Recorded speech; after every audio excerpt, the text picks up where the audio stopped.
वहदहू ला शरीक लह वनशहदु अन्ना सय्यिदना व मौलाना व हबीबना व शफीअना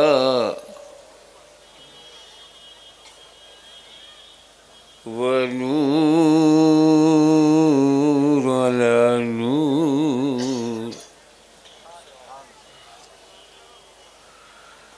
व गौसना व गयासना व मुगीसना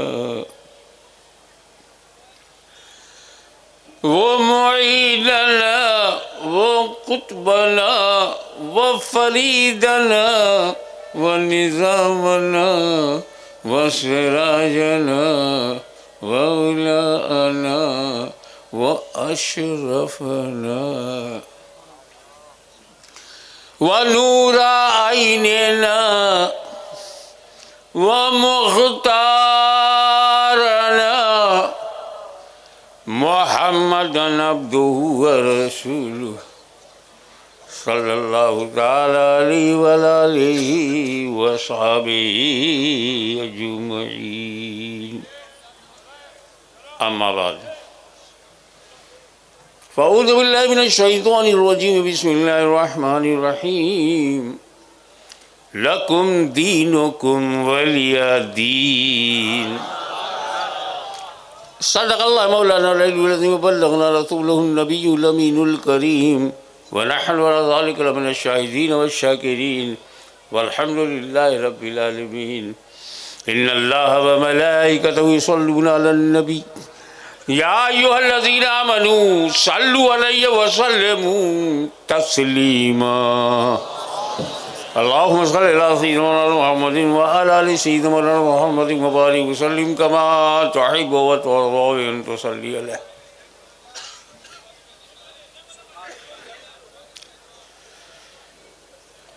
लकुम फॉर यू, दीनुकुम योर रिलीजियन, वलिया फॉर मी दीन।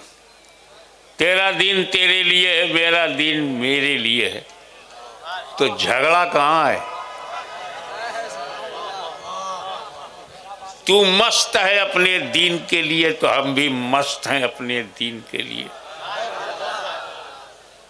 हालांकि मेरा दीन सबके लिए है, तेरा सबके लिए नहीं है। जैसे कि इस देश में सब हिंदी हैं, सब हिंदू नहीं है। ऐसे ही इस दुनिया में दीन वाले हैं, सब इस्लाम वाले नहीं हैं। और यही तर्जुमा किया जाता है लकुम दीनुकुम वलिया दीन, तुम्हारे लिए तुम्हारा दीन, हमारे लिए हमारा दीन। तर्जुमा गलत नहीं है।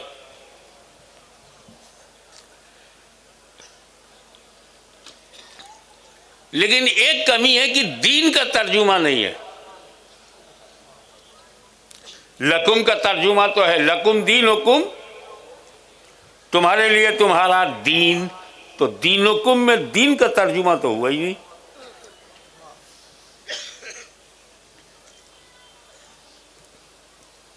लेकिन हुजूर मुहद्दिस आज़म हिंद ने ये कमी रखी नहीं। मुरादे इलाही ये नहीं है बूझेलियो, जो तुम्हारा दीन है वही मेरा दीन है, मैं भी दीन वाला हूं, तुम भी दीन वाले हो, ये नहीं है मंशा अल्लाह का। क्योंकि Abu Jahl, Abu Lahab and sons, Abu Jahl and company, ये कहते थे कि मेरे पास भी दीन है, बट इन फैक्ट उनके पास दीन नहीं था।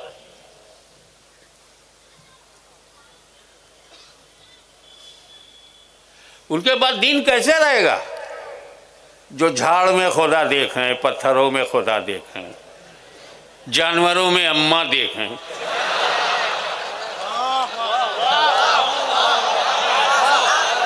घर में मां देखी जाती है, पशुओं में नहीं। खुल के बोलूंगा, तुम्हारे हाथ में अगर कानून है तो हमारे सीने में मुस्तफा का दिया हुआ सुकून है।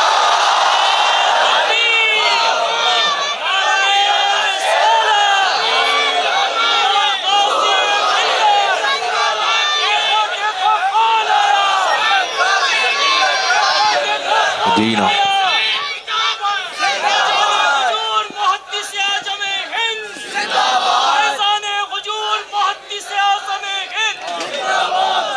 सुभान अल्लाह, सुभान अल्लाह।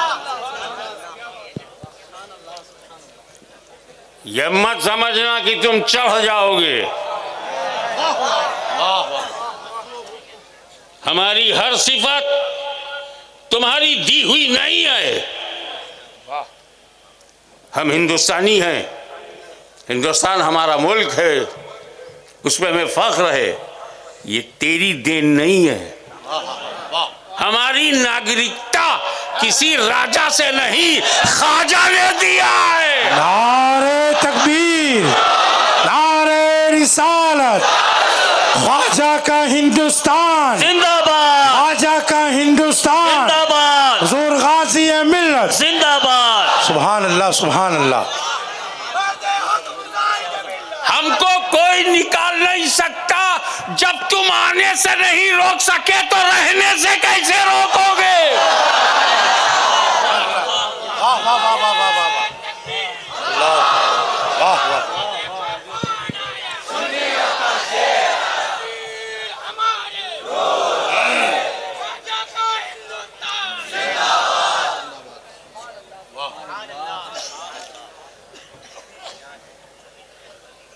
मैं अक्सर बोलता हूँ, यहाँ तो अल्हम्दुलिल्लाह पहले ही से हज़ारों इंसान आबाद हैं।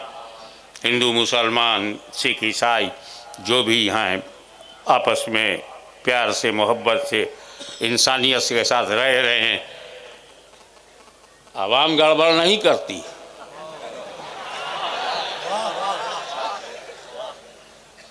कश्मीर से कन्याकुमारी तक भारत की आवाम इस्लाम को जानती है, औलिया अल्लाह को जानती है। हम लोग बहुत प्यार मोहब्बत से रह रहे हैं, ब्रदरहुड है, हमारा सोशल कांटेक्ट है। यहाँ कोई गड़बड़ नहीं।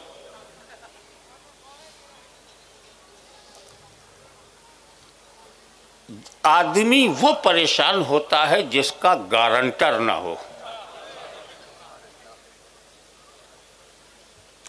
कितने लोगों को जेल से छोड़ दिया जाता है जमानत पर, एक गारंटी आ गई, छोड़ दिया। कार की गारंटी, प्रॉपर्टी की गारंटी पे तो आज़ादी मिल जाती है। हमारी गारंटी तो गरीब नवाज ने लिया है। ये गुजरात कुतुब आलम की गारंटी पे है, शाह आलम की गारंटी पर है। ऐसा गारंटर क्या कर पाएगा तेरा हंटर? अब इसमें तेरा दीन, उनका तो दीन ही नहीं था, वलिया दीन। हमारे पास तो दीन है। तो मुहद्दिस आज़म हिंद ने मंशाए इलाही और मुराद इलाही को जाहिर फरमाते हुए कहा, लकुम दीनुकुम, तेरे लिए तेरा बनाया हुआ दस्तूर, हमारे लिए इलाही दस्तूर।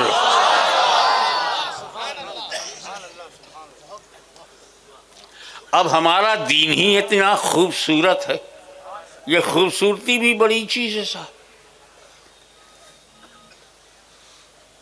एक खातून बड़ी खूबसूरत सड़क पर जा रही है और पीछे एक मजमा, भीड़। किसी बुजुर्ग ने उस औरत से पूछा कि ये सारे तेरे दुश्मन है क्या जो पीछे पीछे? वो बोली, नहीं, मेरी खूबसूरती मेरी दुश्मन है।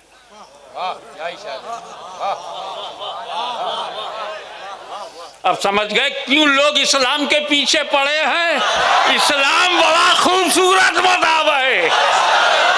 तकबीर, नारे रिसालत, हुजूर गाज़ी मिल्लत जिंदाबाद, फैज़ान हुजूर मुहद्दिस आज़म हिंद, जिंदाबाद, करामात हुजूर मुहद्दिस आज़म हिंद, जिंदाबाद। नारे तकबीर, नारे रिसालत। इस्लाम की सबसे बड़ी खूबसूरती यह है कि इस्लाम के मानने वालों को खुदा ने बनाया है। सबसे बड़ी खूबसूरती यह है कि खुदा ने हमें बनाया है। और कितनी बड़ी बदसूरती है कि इन लोगों ने खुदा बनाया।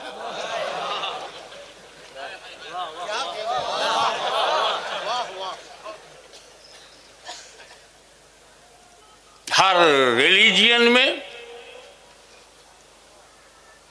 प्रॉब्लम मैं बता दूं आपको खुल करके। अली की औलाद खुल के नहीं बोलेगी तो क्या यजीद की औलाद बोलेगी? प्रॉब्लम यह है कि इनके पास रिलीजियन ही नहीं है।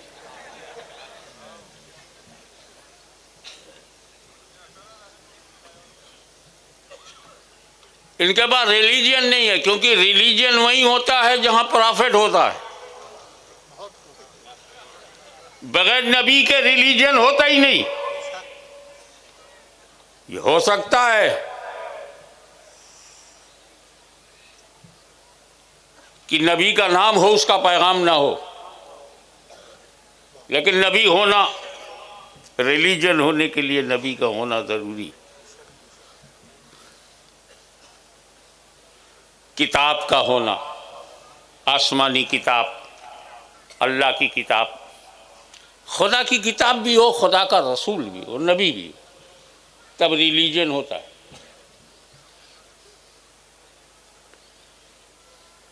और जहां नबी नहीं होता, नबी का नाम भी नहीं होता, उन्हें यह पता ही नहीं होता कि खुदा कितने हैं,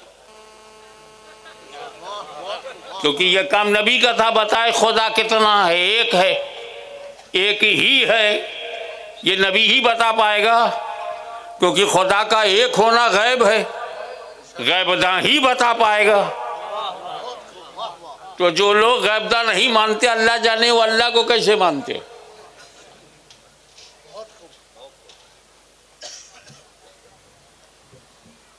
तो ये लोग वो हैं जिनके पास नबी नहीं है। हमारी खूबसूरती ये है कि हमारे पास नबी है। इस खूबसूरती की वजह से उनकी नींद हराम है। कुछ और लोग हैं वहां भी नबी का नाम है। ईसाई कहते हैं ना, वहां भी नबियों का नाम है।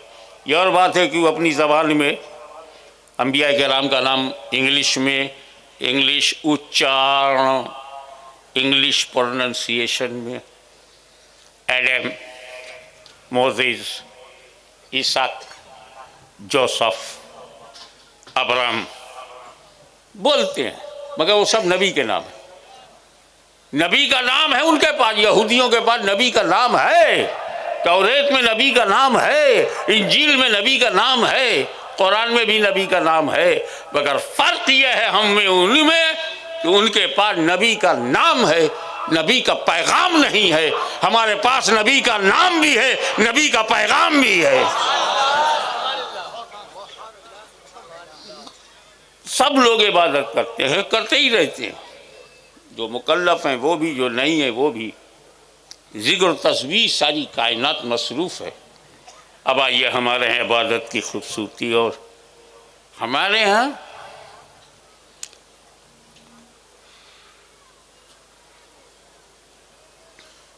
जब हम इबादत करते हैं तो हमारे और रब के दरमियान प्रीत है, मोहब्बत है। हम घंटा बजा के डिस्टर्ब नहीं करते। सुनना पड़ेगा, छेड़ा है तो सुनना पड़ेगा।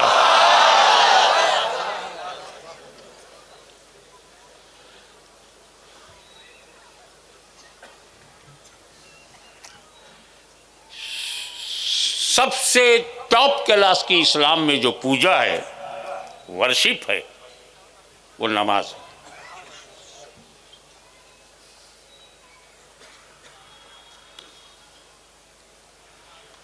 अब नमाज एक इबादत है, और लोग भी इबादत करते हैं, उनकी भी इबादत ध्यान में रखो।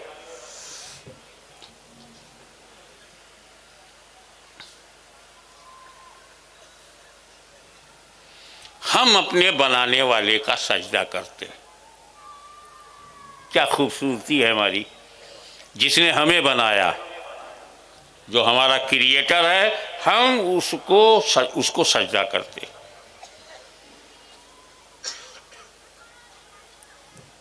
हम बने हुए को सजदा नहीं करते, बनाने वाले का सजदा करते हैं। हो सकता है बना हुआ सर्वश्रेष्ठ हो, बना हुआ ग्रेटेस्ट हो। बहुत सी ऐसी क्रिएशन है, रचनाएं हैं, उन रचनाओं में बहुत महान है और सबसे ज़्यादा अजमत वाले हमारे रसूल हैं, हम उनको भी सजदा नहीं करते। भारत की धरती पर इस्लाम को फैलाने में ख्वाजा गरीब नवाज हैं, हम उनको भी सजदा नहीं करते। ऐसा थोड़ी है कि जिसको मानो उसको सजदा करो। हम अपने माँ बाप से ज़्यादा किसी को नहीं मानते दुनिया में, फिर भी उनको सजदा नहीं करते। इन कम से कम हमारे पास एक माल है जो सिर्फ अल्लाह के लिए। इनके पास कुछ ऐसा है ही नहीं जो सिर्फ खुदा के लिए हो। अब जब खुदा के ही तुम ना रहे तो हमारे कितने हो। अब आओ, क्या जरूरत है जिंदगी में? जिंदगी में जरूरत है एकताबद्ध होना। समाज में जरूरी है, कश्मीर से कन्याकुमारी तक जरूरी है एक होना। और मुसलमानों, कदम से कदम मिला के चलो, कांधे से कांधा मिला के रहो। और ये जानते हो क्वालिटी किसकी है? ये सेना, आर्मी की क्वालिटी है। उन्हें ट्रेन किया जाता है कि तुम्हारा पैर से पैर मिला हो, कांधे से कांधा मिला हो। और इस डिसिप्लिन के लिए अरबों खरबों रुपया खर्च किया जाता, तब जाकर के आर्मी डिसिप्लिन मुल्क को बचाती है, देश की रक्षा करती है। कोई इस दिशा में जा रहा, कोई उस दिशा में जा रहा नहीं, चेहरा एक तरफ, कदम एक साथ, कांधे से कांधा मिलाए हुए ट्रेनिंग दे रहा है। लाखों करोड़ों रुपया खर्च हो रहा है, मगर आओ अपने रसूल का शुक्रिया अदा करो। उन्होंने हमें नमाज दिया, और जब हम नमाज के लिए खड़े होते हैं तो कहा जाता है सफ़ें सीधी कर लो। पैर का अंगूठा दूसरे के बगल वाले के अंगूठे के लेवल में होवे, उसके बगल में, उसके बगल में लकीर सीधी हो, सफ़ें दुरुस्त हो, लाइनें एक हों। पैर से पैर मिला के, कंधे से कंधा मिलाया, गैप नहीं होना चाहिए।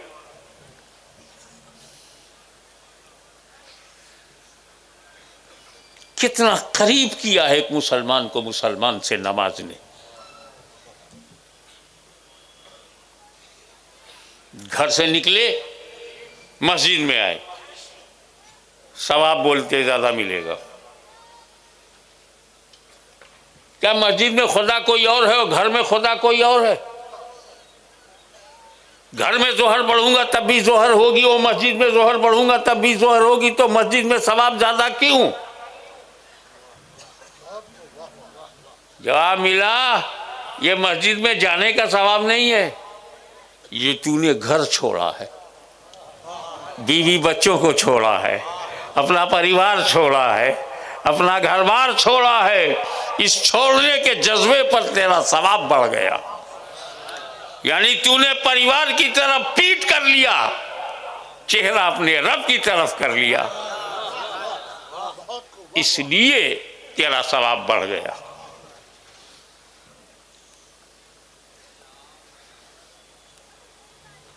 एक 1000 लोग जमात में खड़े हैं,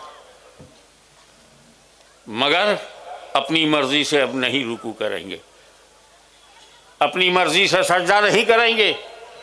आगे एक इमाम है, पीछे पूरी आवाम है, 50 सफ़ें लगी हुई हैं। जब इमाम रुकू में जाएगा तो जमात रुकू में जाएगी, इमाम खड़ा होगा तो जमात खड़ी होगी, इमाम सजदे में जाएगा तो जमात सजदे में जाएगी, आगे आगे इमाम, पीछे पीछे अवाम। क्या मतलब? बंदगी में जिंदगी डालने के लिए एक इमाम के पीछे चलते हो तो अपनी जिंदगी में भी जिंदगी पैदा करने के लिए ऐसे ही एकताबद्ध हो जाओ, दसियों आवाजें उठाकर आपस में टकराव का माहौल मत पैदा करो, एक बन जाओ, मुत्तहिद हो जाओ और कभी भी अपने ईमान से आगे जाने की कोशिश मत करना। इमाम रुकू में है, तुम सजदे में नहीं जा सकते। कोई अल्लाह मेरे को बहुत जज्बा है सजदा करने का, इमाम रुकू में जितना टाइम लेगा मैं सजदे में चला जाऊं, सजदे में मुझे ज़्यादा वक्त मिल जाएगा, नमाज नहीं होगी।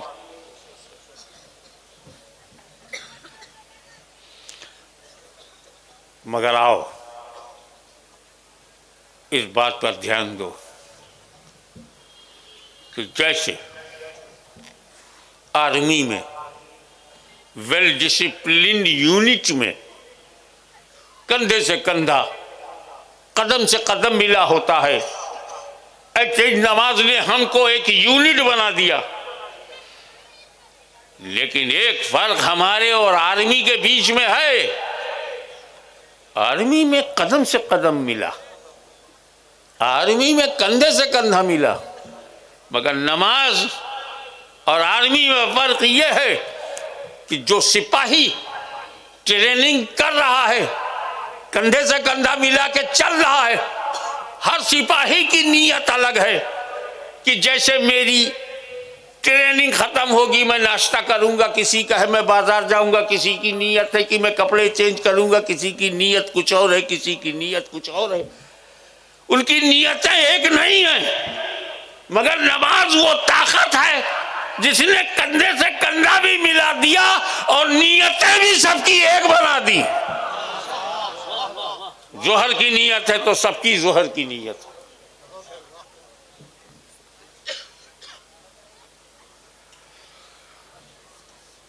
उसके बाद यही एक इबादत है जो रोजाना के साथ साथ वीकली इबादत भी है। ये मोहल्ले वालों अलग अलग मस्जिदों में मिलते थे लोगों से, फजर में, जोहर में, असर में, मगरिब में, इशा में। एक दिन पूरे मोहल्ले के लोग इकट्ठा होकर के मिलो जुमा में।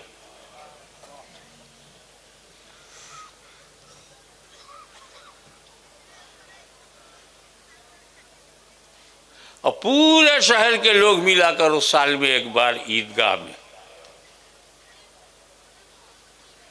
कितना मिलना मिलाना, एक दूसरे का दुख दर्द जानना, एक दूसरे का दुखावा समझना, एक दूसरे की मदद करने का हौसला होना। पर नमाज ने सारा फर्क मिटा दिया, जात पात का फर्क मिट गया, ऊंच नीच का भेदभाव मिट गया। सैयद शेख मुगल पठान समाज में है मगर जमात में सब मिट गया। एक ही सफ में खड़े हो गए महमूद व अयाज, न कोई बंदा रहा न कोई बंदा नवाज। आलिम के बगल में जाहिल है, जाहिल के बगल में मूची है, मूची के बगल में दूध वाला है, दूध वाले के बगल में मुफ्ती साहब। नहीं बोल सकते हमारे मुफ्ती साहब की मेरे बगल में ये शेड्यूल कास्ट कैसे आ गया। बोले इस्लाम में कोई कास्ट नहीं है, इस्लाम में कॉस्ट है, कीमत है, कास्ट नहीं है।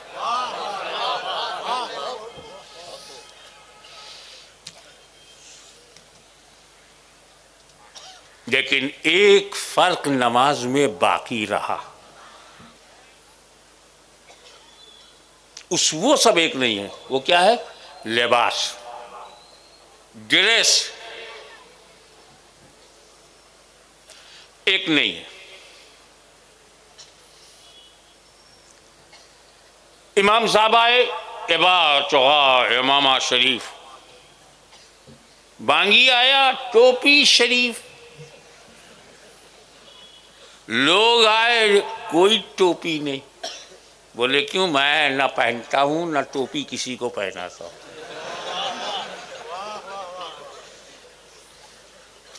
कोई रुमाल बांधे हुए, कोई शर्ट पहने, कोई कुर्ता पहने, कोई जींस पहने। जमात में जितनी लाइन है, कपड़ों का फर्क और उन कपड़ों की कीमत का भी फर्क। किसी मस्जिद में एक लिबास में जमात नहीं दिखाई देगी। मैंने नमाज से पूछा कि तूने दिल से दिल मिला दिया, ये नमाज तूने कदम से कदम मिला दिया, कांधे से कांधा मिला दिया, नीयत से नीयत मिला दी, जमात बना दिया, डिसिप्लिन बना दिया। ये कपड़ों का फर्क ये नहीं मिटा तो नमाज ने कहा ये सवाल मुझसे नहीं, इस्लाम से करो। जब हमने इस्लाम से सवाल किया, कहा घबराओ मत, जितना काम नमाज का था उतना काम नमाज से लिया जाएगा, लेकिन जब तुम्हारे कपड़ों को भी बदल दिया जाएगा तो उसके लिए नमाज नहीं, एक इंटरनेशनल इज्तिमा किया जाएगा मैदान अरफात में, हज में, उम्रे में, और दुनिया को बताया जाएगा देख हर एक ही लिबास में है, एक ही रंग में है।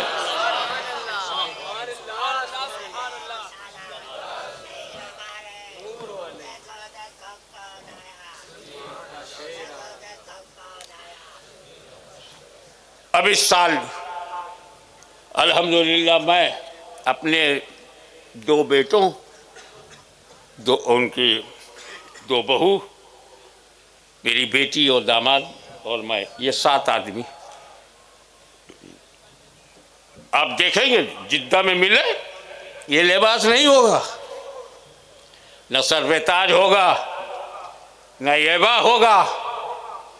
जितने लोग आ रहे हैं, अमेरिका से रईस आ रहा है, डॉलर का रंग लेके आ रहा है, कोई पाउंड की धमक लिए आ रहा है, कोई फ्रांस से आ रहा है, कोई बांग्लादेश से आ रहा है, कोई पाकिस्तान से आ रहा है, और काबा सबको आने दे रहा है। काबा तंग नजर नहीं है कि फला देश से नहीं आने दूंगा।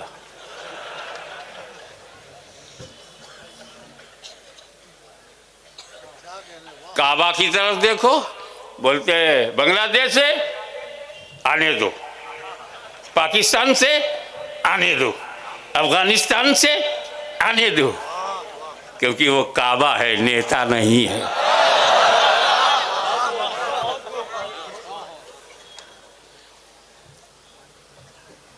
एक लुंगी, एक चादर पहने हुए और एक चादर ओढ़े हुए, उसी में अमीर आ रहा है, उसी में सफीर आ रहा है, उसी में वजीर आ रहा है, उसी में फकीर आ रहा है। एक रंग में रंग दिया हज ने।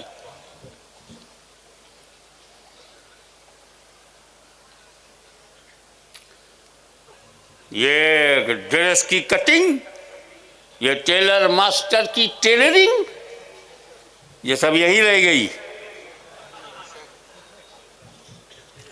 काबे के सामने एहराम की हालत में। कहाँ से शुरू करूं? पहले तो काबे का दीदार करो। बाबू सलाम से अंदर गए, काबे पर नजर पड़ी, अरे इस पर गिलाफ किसने चढ़ाया? हिंदुस्तान में तो हमें ताना दिया जाता है कि वलीउल्लाह पे गिलाफ क्यों चढ़ाया, और यहाँ काबतुल्लाह पे किसने चढ़ा दिया?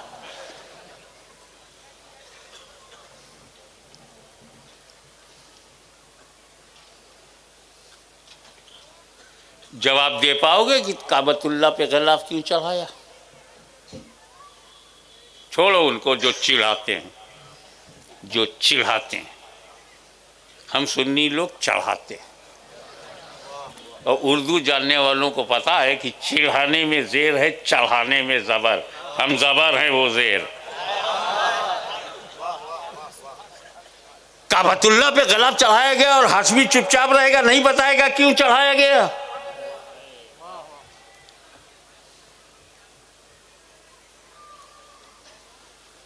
कैसे समझाऊं आपको क्यों चढ़ाया गया?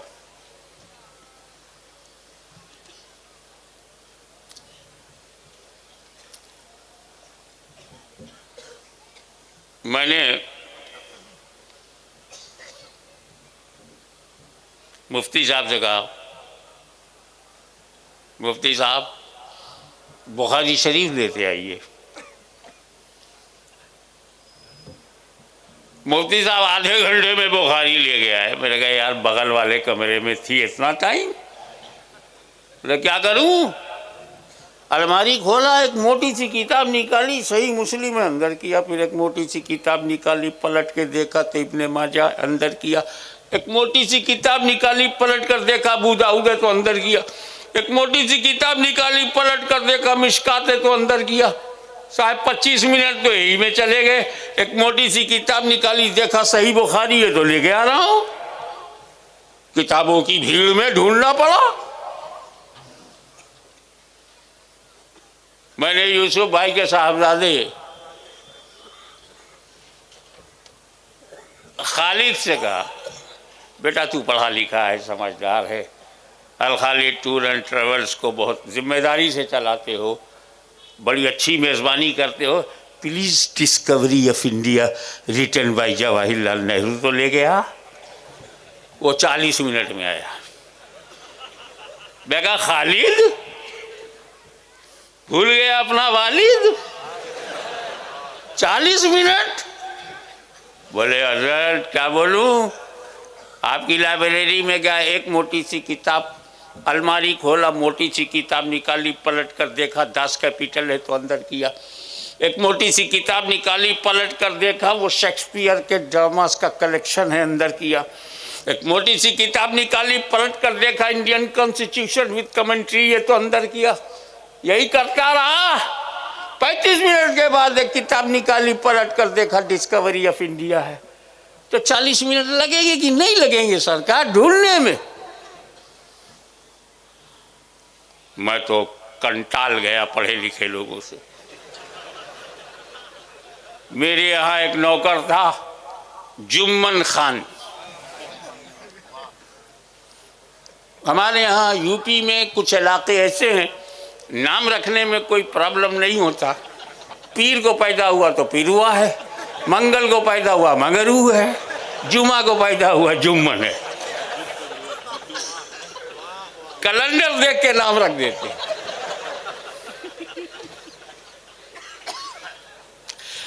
जुम्मन खान बनोगा। हाँ, क्या कर रहे हो? हुजूर अभी जोहर की नमाज पढ़ के आया हूँ। अच्छा वजू से हो? जाओ कुरान जरा उठा के ले आओ। वो जाहिल अनपढ़ अंगूठा टेक करिया अक्षर भैंस बराबर इलिटरेट गया, 5 मिनट में लेके आ गया। मैं मुफ्ती साहब बुखारी लाने में 30 मिनट, खालिद को डिस्कवरी ऑफ इंडिया लाने में 40 मिनट। जाहिल गंवार 5 मिनट में कुरान लेके कैसे आ गया? तो हमने कहा कैसे इतनी जल्दी? बोला हुजूर हमका कुछ देखना तो था नहीं, अलमारी खोला जिस पर गिलाफ देखा लेके चले आए।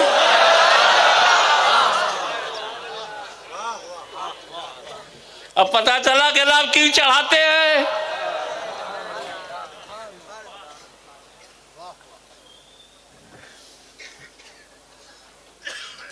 एक कुरान तुझे दुनिया की किताबों के साथ रहना, दुनिया की दूसरी किताबों के साथ रहना है, कहीं दूसरी किताबों के बराबर ना समझा जाए, इसलिए किताबुल्लाह पर गिलाफ चढ़ाया। दूसरी किताबों के बराबर ना समझा जाए, किताबुल्लाह पर गिलाफ चढ़ाया। और एक काबा तू मस्जिद हराम है, मस्जिद है, और दुनिया की दूसरी मस्जिदों के बराबर तुझे न समझा जाए, इसलिए काबतुल्लाह पे गिलाफ चढ़ाया। और ये अल्लाह के वली, कब्रिस्तान में दूसरे मुर्दों के साथ तुझे लेटना है, कहीं दूसरे मुर्दों के बराबर न समझा जाए, इसलिए वलीउल्लाह पे गिलाफ चढ़ाया।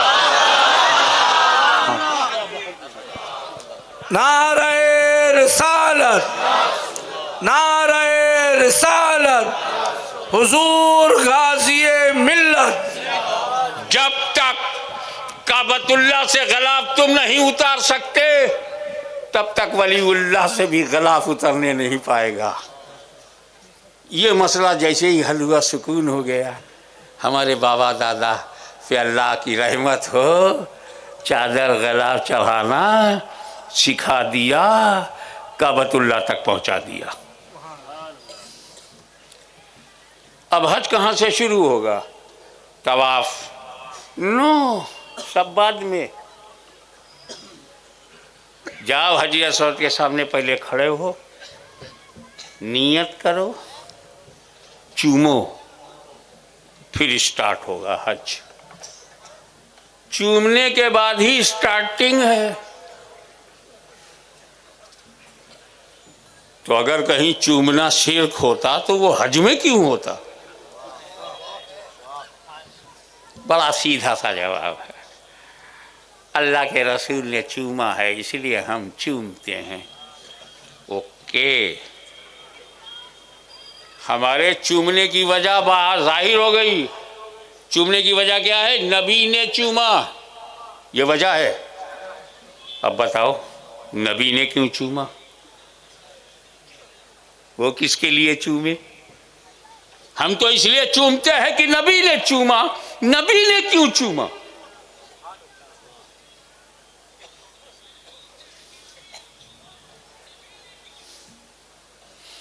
इसीलिए मेरे नबी ने चूमा कि लोग चूमने को शिर्क ना समझें।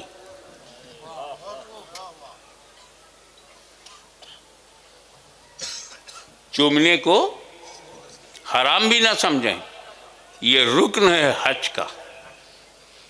और कैसे कैसे चूमने का तरीका बताया इस्लाम ने। होठ लग जाए तो लगाओ, ऐसे लगा के आवाज़ नहीं आनी चाहिए, बस लगा, हट गया। और कहा अगर दूर है तब कैसे चूमे?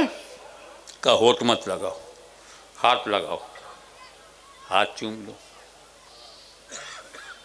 हजरे अस्वद से जब हाथ लगेगा और हाथ ही चूम लोगे, बोसा हो गया। ये मेरा हाथ made in India, make in India,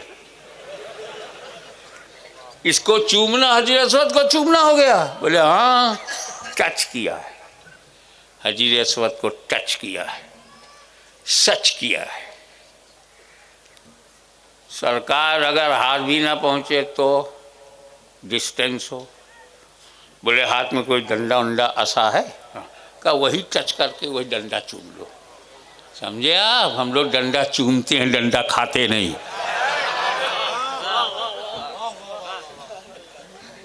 सरकार अगर वो भी ना हो, इतनी दूर है हम कि डंडा भी काम ना करे, तो बोले हजरे अस्वद के लेवल में अपना हाथ ऐसे खड़ा करो, नियत करो, तवज्जो, तवज्जो, तवज्जो चूम लो, ये भी हजरत असवद का चूमना है। तवज्जो जो है वो करीब ले जाता है, ये हमें हज ने सिखाया है। तो तवज्जो, दूर वाला तवज्जो करे तो हजर असवद के करीब हो सकता है। तो अगर गुजरात वाला नबी की तरफ तवज्जो करे तो गुंबद खजरा के करीब कैसे नहीं हो सकता।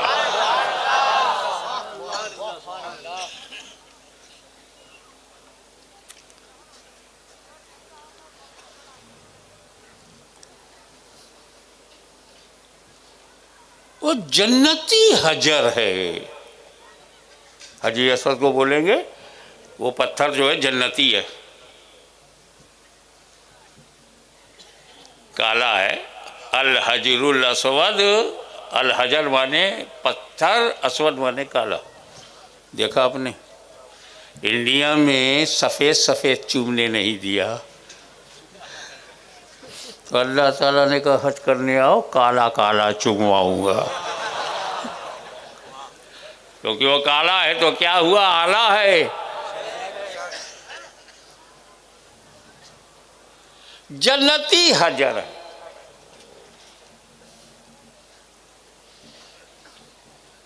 क्यों चूमा आपने? जन्नती हजर है।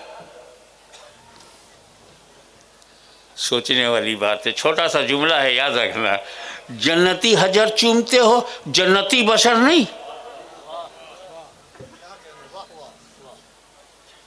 दोनों जब जन्नती हैं तो हजर बड़ा या बशर बड़ा?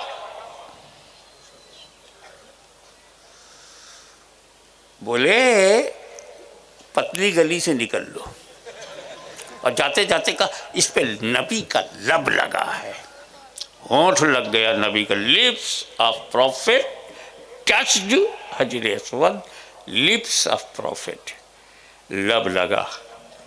ये लब है, ये लगा। इनसे पूछो हजर असवद तो वो है जिस पर लब लगा, चल देख गुंबद खजरा में सब लगा। जिस पत्थर पर लब लगे कयामत तक चूमा जाए, जिस कब्र में सरकार का सब लगे, सब सब, कहाँ लब कहाँ सब। लब का ये आलम है तो सब का आलम क्या होगा।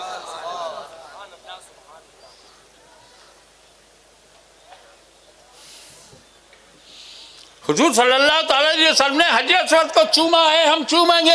आदमी को कहा चूमा जो हम आदमी को चूमे, नबी ने इंसान को कहा चूमा जो हम इंसान को चूमे, नबी ने बशर को कहा चूमा जो हम बशर को चूमे। तुम भी इसी तेवर से बोलना, मेरे नबी ने हजर असवद को भी चूमा है, आदमी को भी चूमा। चैलेंज है मेरा, इंसान को भी चूमा है, बशर को भी नबी ने चूमा है। बोल, इमाम हसन को चूमा है कि नहीं? इमाम हुसैन को चूमा है कि नहीं? गुलुए हसनैन को चूमा है कि नहीं? रुखसारे हसन और हुसैन को चूमा है कि नहीं? अब अल्लाह के घर में, अल्लाह के घर में हजर असवद को चूमा, अपने घर में हसन हुसैन को चूमा, और हम गुलामों को रास्ता दिखा दिया, ऐसा हजर मिले तो हजर चूमो, ऐसा बशर मिले तो बशर चूमो। नारे तकबीर, नारे रिसालत, हुजूर गाज़ी मिल्लत, हुजूर गाज़ी मिल्लत जिंदाबाद। इसीलिए खुदा ने फरमाया हिज्जुल बैत मन इस्तता इलैहि सबीला। इरादा करो पक्का हज के लिए, अगर तुम्हारे पास इस्तिताअत है, और ये तुम्हारे और तुम्हारे खुदा के बीच में है। हमसे बहाना कर सकते हो, रब से तो तुम्हारी पोजीशन एकदम क्लियर है कि अगर तुम्हारे पास 5-10 लाख रुपया है, सेफ है, तुम पर हज फर्ज है। लाइफ में एक ही बार करो, लेकिन करो ताकि गलाब चढ़ाना भी आ जाए और जन्नती चूमना भी आ जाए।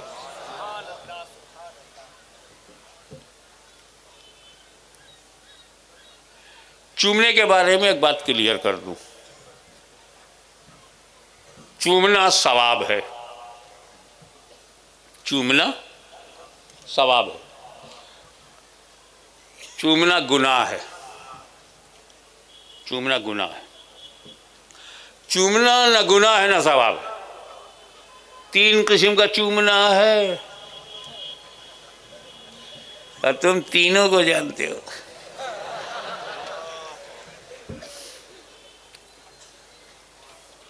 इसमें तो ऐसे भी लोग होंगे जो चूमने में मेरे भी उस्ताद होंगे।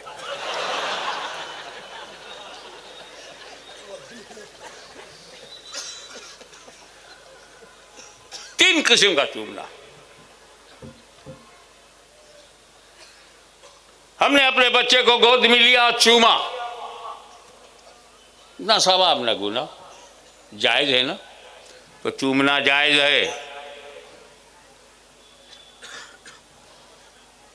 बेटे के माथे को बाप ने चूमा, जायज है। गोद में बच्चे को लेकर के उसको उसका रुखसार चूमा, जायज है, जायज है। माँ के कदमों को चूमा सवाब है।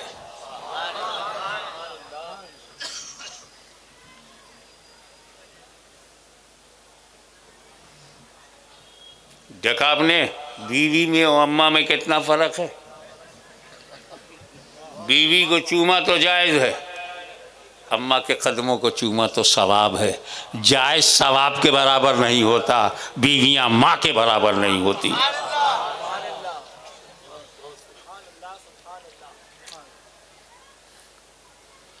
तो बच्चों को चूमा जायज है, माँ के कदमों को चूमा सवाब है, पड़ोसन को चूमा तो हराम है।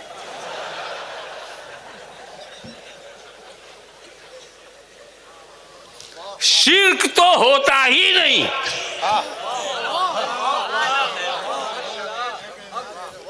शिर्क तब होता है जब वो सिफत अल्लाह की हो और वो दूसरे में मानी जाए। Don't make partner of Allah Almighty. जैसे हम सजदा इबादत सिर्फ अल्लाह को करते हैं, ये सजदा इबादत किसी और को करेंगे तो शिर्क। चाहे पीर साहब को करें तब भी शिर्क। सजदा इबादत हमने बहुत देखा कि चूमना कई किस्म का है, तो 3 ही किस्म का निकला। सवाब है या जायज है या हराम है। शिर्क तो निकले ही नहीं।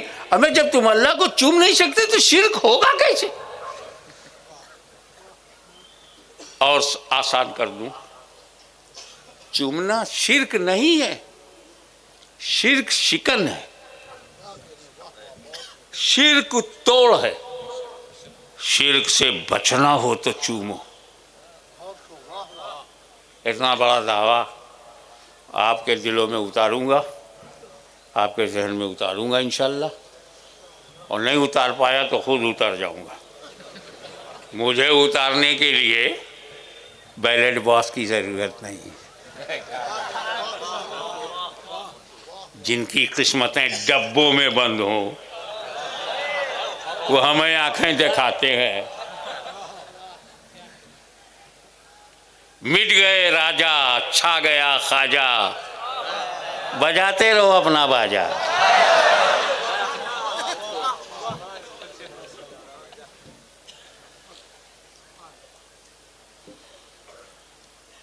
जो माल जहां से मिलता है वहीं से छिनता है। ये नेचुरल लॉ, यूनिवर्सल ट्रूथ है जी। जो माल जहां से मिलेगा वहीं से छिनेगा भी।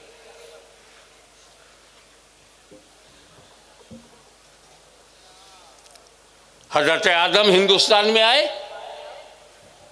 पहला कदम रखा, आबादी बिल्कुल नहीं थी, दूसरा कोई आदमी ही नहीं था, अकेले हजरत आदम आए। तो जहां आए उस धरती के मालिक वही हुए, क्योंकि उनके अलावा कोई है ही नहीं जो मुकाबला करे। नहीं, मेरी प्रॉपर्टी, मेरी प्रॉपर्टी है। पूरी धरती खाली है। आदम आए, भारत में आए, अपना कदम रखा और इसके मालिक बन गए। हमको आंख दिखाते हो, ये हमारे बाप की जमीन है। ये उनके चरणों का प्रताप है। तो बनाया आदम ने,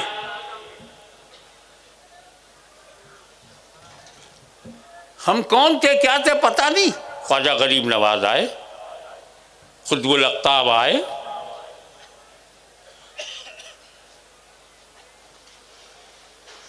सरकार गंज बख्श लाहौरी आए, जकरिया मुल्तानी आए, बाबा फरीद गंज शकर आए और उन्होंने हमको हिंदुस्तानी बनाया। मखदूम अशरफ जहांगीर शमनानी शमनान छोड़कर यहाँ आए और उन्होंने हमें हिंदुस्तानी बनाया। तो हमारी नागरिकता वलियों के दफ्तर से बनी है, वहां से छीनेगी तब छीन पाओगे, वरना तुम बनाते रहो, तुम अपना लॉ बनाते रहो। इतने लोग घुसपैठिए हैं, कहते रहो। चैलेंज नोट कर लो, 2 साल 3 साल गुजर जाएगा, इनकी हिम्मत नहीं है कि किसी को देश से निकाल सके।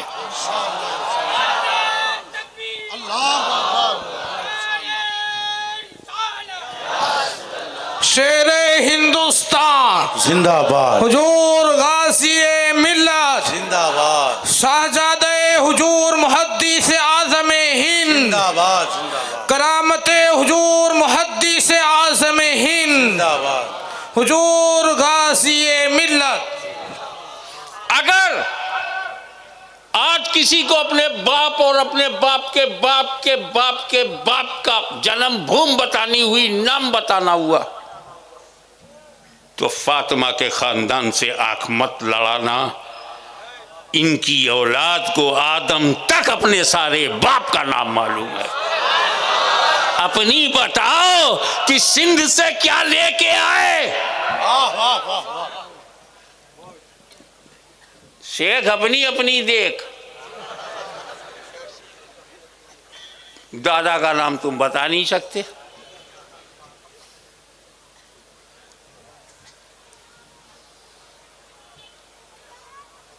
बोले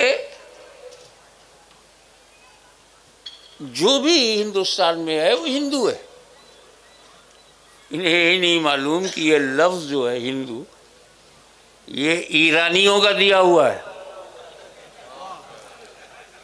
शास्त्रों में ये शब्द नहीं है, चारों वेद में हिंदू शब्द नहीं है, पुराण में नहीं है, गीता में नहीं है, किसी भी धार्मिक शास्त्र में ये शब्द ही नहीं। ये ईरानियों ने दिया। जानते हो ईरानी में हिंदू के माने काला। भाई शब्दकोश है, मैं क्या कर सकता हूं, मैं शब्द डिक्शनरी नहीं बदल सकता। वो इंतहाई गोरे थे, भारत में आए, देखा ये काले हैं सब लोग। Christmas machist Hindu. बताइए, इनको गर्व है कि हम काले हैं।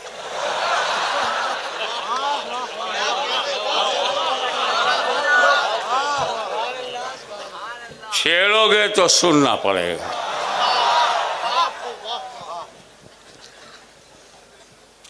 डरना नहीं। मैं खानदाने अहले बैत की तरफ से बोल रहा हूं, गुजरातियों डरना मत, हिंदुस्तानियों डरना मत, क्योंकि जब तक फातिमा जहरा का खानदान रहेगा भारत में मुसलमान रहेगा। नारे तकबीर, नारे रिसालत, खिताबत, शेरे हिंदुस्तान, शहनशाहे खिताबत, शेरे हिंदुस्तान, हुजूर गाज़ी मिल्लत, करामते हुजूर मुहद्दिस आज़म, तकबीर, शहज़ादे हुजूर मुहद्दिस आज़म, गाज़ी मिल्लत, गाज़ी मिल्लत, सैयदाने मखदूम सिमला, सैयदाने गौसे जीला, नारे तकबीर।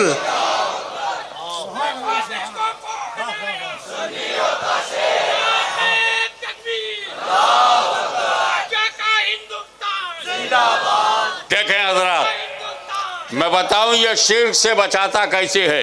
एक बार डायरेक्ट पूछता हूं, बताओ अल्लाह को छू सकते हो? Can you touch? Can you किस? क्या अल्लाह को पकड़ सकते हो? क्या बाबा, वो ला महदूद हम महदूद, वो अनंत है हम अंत हैं, वो असीमित है हम सीमित हैं। Unlimited can't enter into limited. बाबा हम अल्लाह को छू नहीं सकते, टच नहीं कर सकते, चूम नहीं सकते। तो अल्लाह वही है ना जिसे छुआ ना जा सके, जिसे चूमा ना जा सके। ताए पीछे वालों तो खड़े हो बेचारे, बैठने की जगह नहीं, आप अल्लाह को चूम सकते हैं? हैं? अब इधर बाधा तुम लोगों के लिए मैं खड़ा हो गया। अल्लाह को चूम सकते हो? ताए आप बहुत काबतुल्ला गए हो, अल्लाह को चूम सकते हो?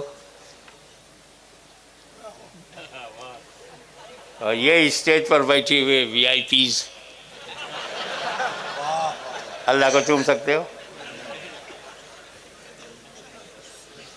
टाई फाइनल, नक्की, पक्का, लॉक कर दूं?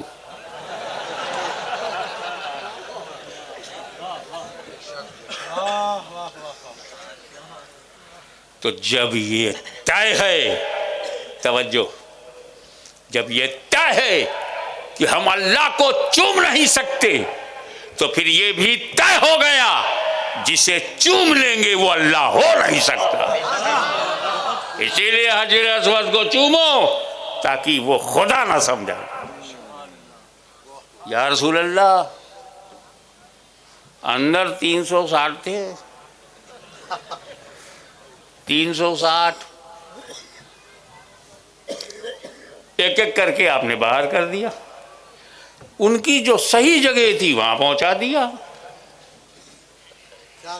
ये हजरी अस्वद को क्यों नहीं बदल दिया आपने? जन्नती है तो क्या हुआ? इसको अबू जहल ने चूमा है, अबू लहब ने चूमा है, अदबा शैबा ने इसको चाट डाला है, थूक लगा है। अब जब संपूर्ण परिवर्तन हो रहा है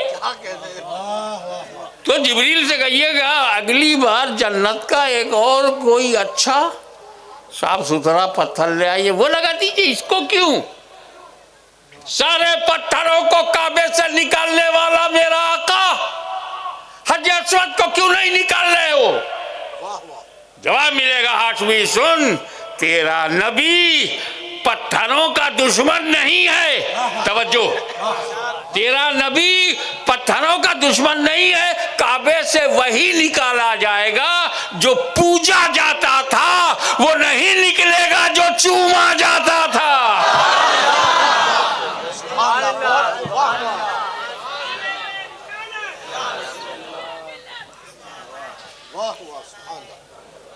तो मेरे नबी ने बता दिया, पूजना और है, चूमना और।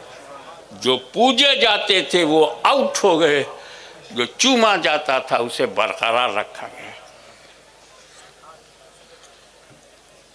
तो कहीं ऐसा ना हो ईसा मसीह अलैहिस्सलाम के मोजिज़ात को देखकर लोगों ने उन्हें खुदा का बेटा इब्नुल्लाह कह दिया।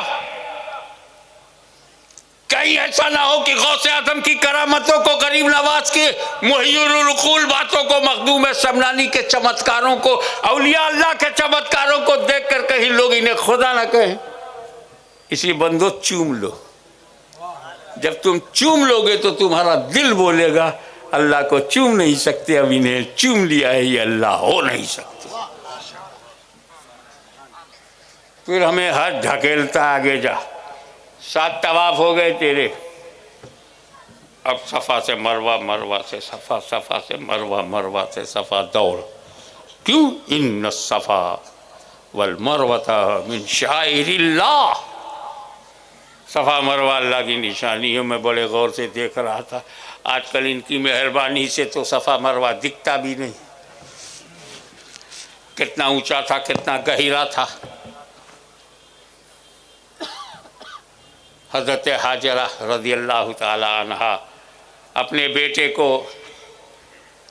मुताफ में, जो आज मुताफ है, वहीं लेटा कर प्यासा इस्माइल माँ दुखी बच्चे के लिए पानी ढूंढने के लिए सफ़ा पर गई। इधर उधर नज़र दौड़ाया, पानी नहीं दिखा, तो बोले चलो दूसरी पहाड़ी पे चलकर देखते हैं। अब जब सफ़ा की नीचे गई तो उनके चलने का अंदाज़ मैं आपको बताऊं। सफ़ा से चलती थी और देखती थी क्या इस्माइल है, फिर उतरती थी, फिर देखती थी, फिर उतरती थी, फिर देखती थी। धीरे धीरे उतरती थी और इस्माइल को देखती थी। जब ज़्यादा नीचे उतर गई तो इस्माइल दिखाई नहीं पड़े। जब दिखाई नहीं पड़े तो दौड़ करके वो दूसरी पहाड़ी पर गई, और जैसे इस्माइल दिखी है फिर धीरे धीरे चलने लगी। एक माँ अपनी ममता में जो कदम उठा रहा है, रब ने हाजियों से कहा वहीं तेज दौड़ो जहाँ मेरी नेक बंदी तेज दौड़ी है।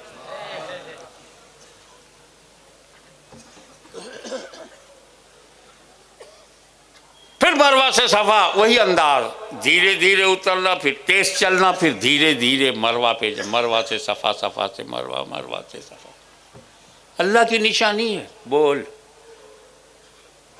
एक दुई पहाड़ी अल्लाह की निशानी। वजह एक अल्लाह वाली का कदम पड़ गया। अच्छा, वो भी अल्लाह वास्ते नहीं दौड़ी थी, बेटे के लिए दौड़ी थी, पानी के लिए। मगर जब अल्लाह का कोई पसंदीदा बंदा या पसंदीदा बंदी होती है तो काम वो अपना करे, रब उससे राज़ी होता है। सफ़ा मरवा अल्लाह की निशानी। चलो भाई, वाह। अबे ये हज में कुछ अल्लाह के लिए भी है क्या?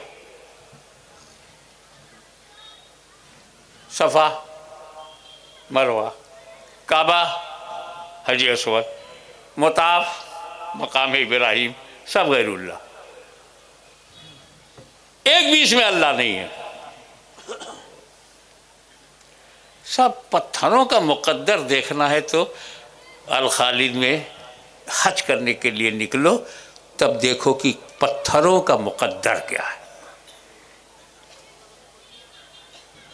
और हज में एक बात और है, हाजी बाजमात हज करता ही नहीं। पता नहीं कैसा इमाम हो और हज गड़बड़ा जाए। नमाज में गड़बड़ इमाम होगा तो हम अपनी नमाज बचा लेंगे, हज में गड़बड़ हुआ तो क्या करेंगे? तो अल्लाह ताला ने कहा अकेले करो। नमाज में तो अरबी ज़रूरी है, हज में वो भी ज़रूरी नहीं। जिस भाषा में चाहो अपने रब से माफ़ी मांगो, दुआ करो।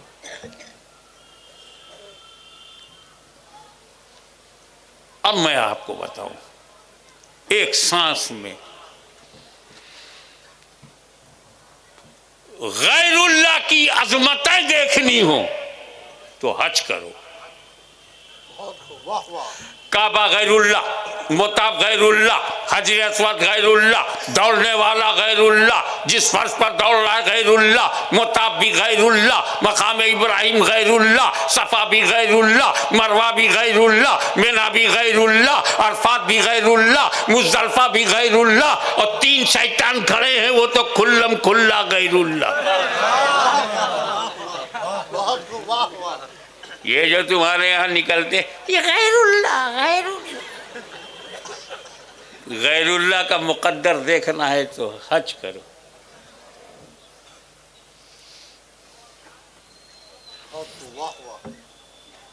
एक लाइफ स्टाइल बताऊं आपको। हज में 3 पत्थर ऐसे हैं जिनको मारो।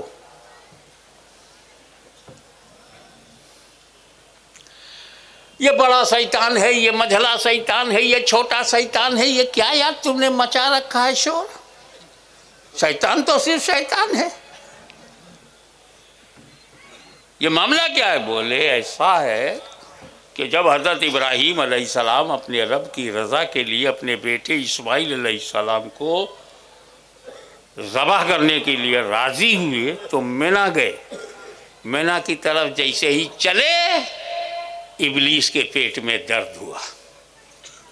यार ये तो इस्माइल बहुत बुलंदियों पे पहुंच जाएंगे, इब्राहीम का दर्जा बहुत बुलंद होगा जब अल्लाह की मर्ज़ी के लिए अपने बेटे की बलि चढ़ाएंगे। कहता है हे इस्माइल, पता है अब्बा तेरे को काट डालेंगे, मत जा। उसने अपने लहजे में कहा होगा, जो इब्लीस का लहजा है, मैं तो आपकी भारतीय लहजे में बात कर रहा हूँ।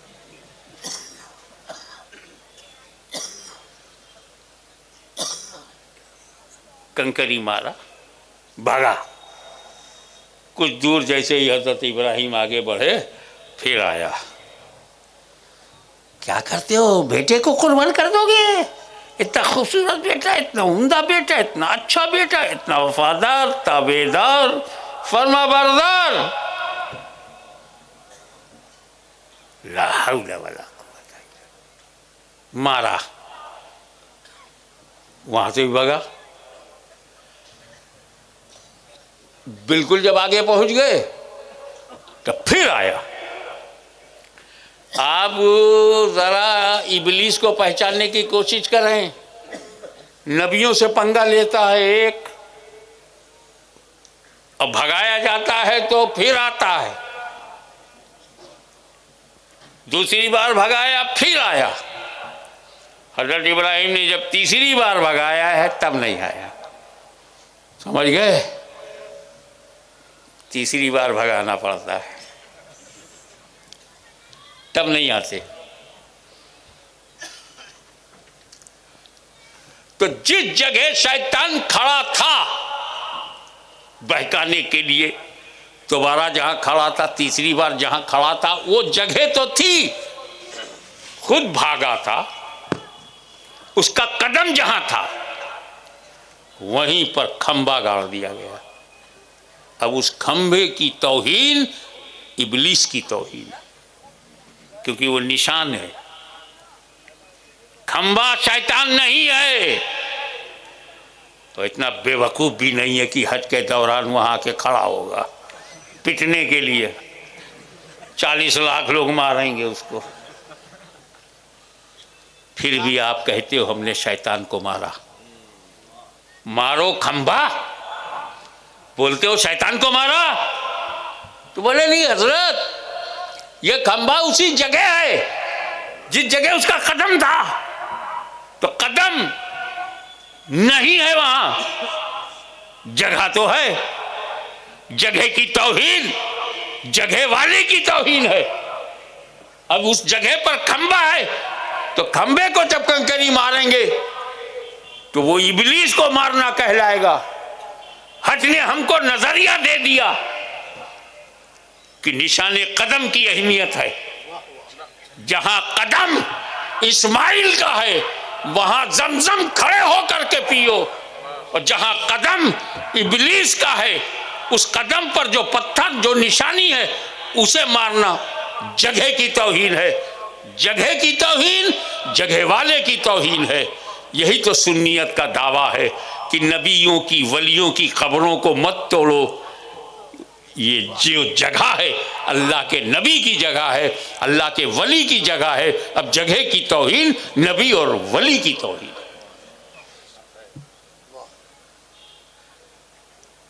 अब उसके बाद आप अरफात में पहुंचे। जो भी टूर्स, जितने भी टूर जाते हैं उनके गाइड होते हैं, बोलते हैं तैयारी कर लो, असर हो गई, दुआ हो गई, चलो। थोड़ी देर बाद मैं बोला यार मगरिब का वक्त हो गया है, तो मगरिब पढ़ लूं? बोले ना ना, मगरिब मुज़दलिफा में चल के पढ़ेंगे। अब यार वहां तक जाने में ऐशा का वक्त हो जाएगा। कहा ना, होने दो, मगरिब ना पढ़ो। या अल्लाह, पूरे भारत में मगरिब ना पढ़ो तो फासिक मौलिन, और वहाँ पढ़ लो तो वायलेशन ऑफ इस्लामिक लॉ। मेरे भाई, सारी ज़िंदगी मगरिब के वक्त पर हमने मगरिब पढ़ा, अब हमसे कह रहे हो मुज़दलिफ़ा चलो, मुज़दलिफ़ा जाते जाते इशा का वक्त हो जाएगा, तब कहाँ वहाँ मगरिब पढ़ना, तो कज़ा हो जाएगी ना, अदा होगी। हमें खुल्लम खुल्ला कज़ा है का कुछ नहीं, वक्त देखना दुनिया का काम है, नबी की सुन्नत को देखना मुसलमान का काम है। जब नबी ने मगरिब नहीं पढ़ी तो हम भी मगरिब नहीं पढ़ेंगे, यानी मगरिब पढ़ना भी सवाब है, ना पढ़ना भी सवाब है। अगर नबी के वक्त पर पढ़ी जाए तो पढ़ना सवाब, और नबी के वक्त पर ना पढ़ी जाए तो ना पढ़ना सवाब, और कज़ा हो जाए तो अदा पढ़ना सवाब। हज ने क्या बताया? हुजूर सल्लल्लाहु अलैहि वसल्लम की अदाओं को देखते रहो। मुज़दलिफ़ा पहुँचे, सारी रात वहाँ इबादत में गुजारी। आओ, ये अल्लाह ये अरफात में क्यों बुलाया? माफ़ी मांग, तौबा कर, जो हुकूकुल्लाह, अल्लाह के जितने हुकूक तूने पूरे नहीं किए, माफ़ी मांग। अल्लाह की नाफरमानियाँ की हैं, माफ़ी मांग। नमाज छोड़ा, रोजा छोड़ा, हज छोड़ा, ज़कात छोड़ा, माफी मांग।